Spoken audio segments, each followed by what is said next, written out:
आज बोधगया में BTMC office में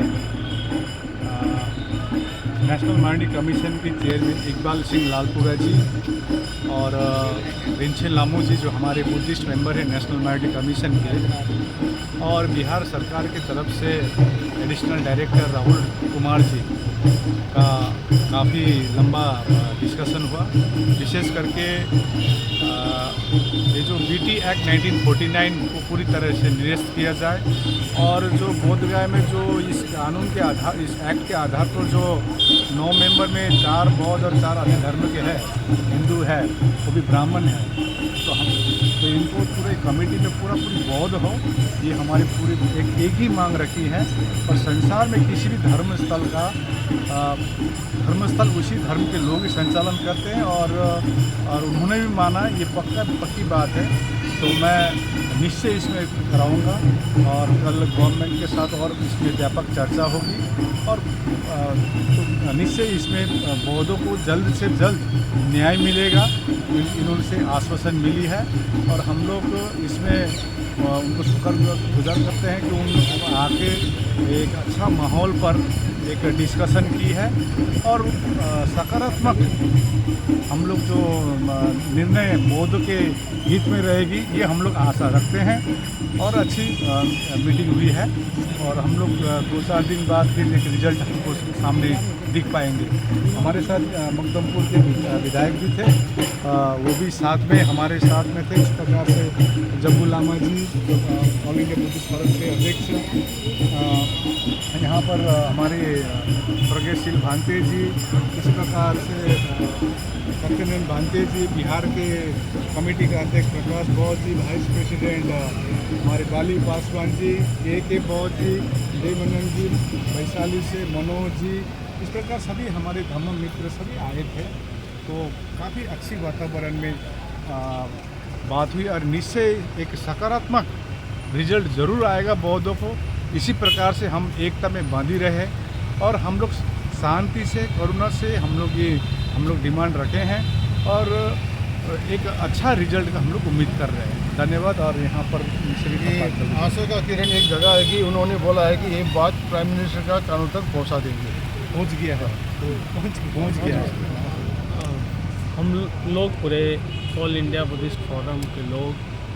और पॉलिटिकल सामाजिक वर्कर, हम लोग माइनॉरिटी कमीशन से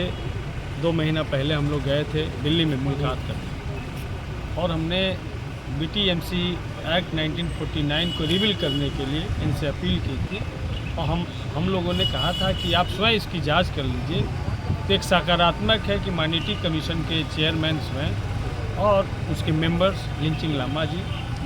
हाँ, वो स्वयं आई, और उन्होंने बौद्ध मंदिर का अवलोकन किया, सारे ऐतिहासिक तथ्य को उन लोगों ने समझा। और हमारे सारे डेलीगेट्स जितने मेंबर्स थे, हमारे मेंबर्स के साथ में उनकी लंबी बातचीत हुई, और उन्होंने बौद्ध मंदिर के इतिहास को समझा, 1949 बीटीएमसी एक्ट किन परिस्थितियों बना, उन तमाम चीज़ों को समझा। और उन्होंने भी फील किया कि अब वो वक्त चला गया कि जब किसी धार्मिक संस्थान में किसी दूसरे धर्म का हस्तक्षेप हो। और उन्होंने कहा कि ये बात स्ट्रांगली प्राइम मिनिस्टर से फिर से मैं जाकर डिस्कस करूँगा। और प्राइम मिनिस्टर बार बार ये कहते हैं कि मैं बुद्ध के देश से आया हूँ, और उनसे अपील भी वो जाकर के उन्होंने आश्वस्त किया हम लोगों के कि हम जाके कहेंगे कि बुद्ध मंदिर बौद्धों के हाथ में सौंपा जाए। और ये नीतीश कुमार जी से भी बात माइनॉरिटी कमीशन के चेयरमैन स्वयं उन्होंने इंटरेस्ट लेकर के करने की बात की है। तो हम लोग की उम्मीद है कि एक बड़े लेवल पर ये प्रयास होगा। ये जो समस्या है बौद्धों की, सबसे बड़ी समस्या आज ये पूरी दुनिया के बौद्धों, इसका समाधान और रास्ता निकलेगा, और बहुत जल्द बीटीएमसी एक्ट 1949 निरस्त होगा, और पूर्ण अधिकार बौद्धों को होगा, ये हमें उम्मीद है।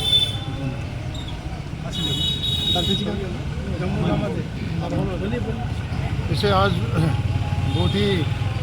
सकारात्मक माहौल में बात हुआ है, और हम लोगों ने चेयरमैन को ये बात बताने में सक्षम हुए कि यहाँ पर जो हो रहा है काफ़ी गलत हुआ है, और जिस तरह से एक